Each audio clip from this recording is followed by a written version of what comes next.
आज की कहानी एक ऐसी भूतिया रेलवे क्रॉसिंग की है जहां रात के अंधेरे में केवल दो आवाजें सुनाई देती है, ट्रेन के पहियों की चीख और एक औरत की रूह का दर्द। इस डरावनी कहानी में हम उस राज को जानेंगे जिसने इस रेलवे क्रॉसिंग को बदनाम कर दिया।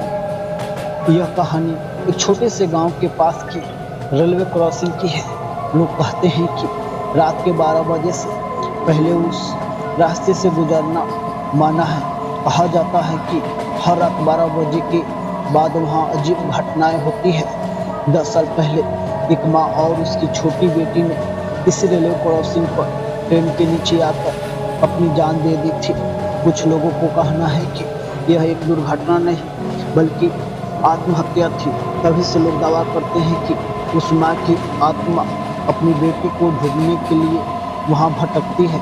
रात के समय लोग अक्सर एक सफ़ेद साया रेलवे ट्रैक के पास खड़ा हुआ देखते हैं। अगर कोई ट्रेन के आने से कुछ समय पहले वहाँ रुकता है तो उसे एक औरत की चीख सुनाई देती है।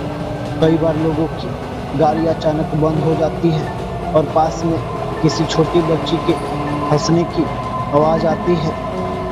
एक ट्रक ड्राइवर जो इन कहानियों पर विश्वास नहीं करता, रात के समय उसी रेलवे क्रॉसिंग से गुजरने की कोशिश करता है। जब वह वहां पहुंचता है तो अचानक उसका ट्रक बंद हो जाता है।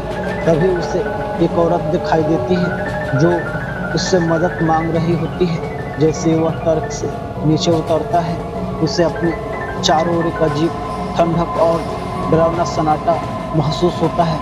ड्राइवर को एहसास होता है कि वह औरत वही आत्मा है जो 10 साल पहले ट्रेन के नीचे मरी थी। उस आत्मा का मकसद लोगों को यह बताना था कि उसकी और उसकी बेटी की मौत के पीछे एक गहरा राज छुपा हुआ है।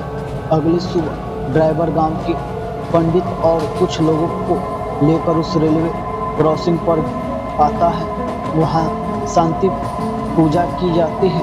पूजा के बाद भूतिया घटनाएं कम हो जाती है, लेकिन अभी कुछ रातों में वहाँ एक अजीब सी हवा और ठंडक महसूस होती है। यह कहानी सिर्फ एक रेलवे क्रॉसिंग की ही नहीं बल्कि एक माँ के दर्द और सच्चाई की खोज की है। शायद इसी वजह से हर रात की खामोशी हमें याद दिलाने आती है कि सच कभी छुप नहीं सकता।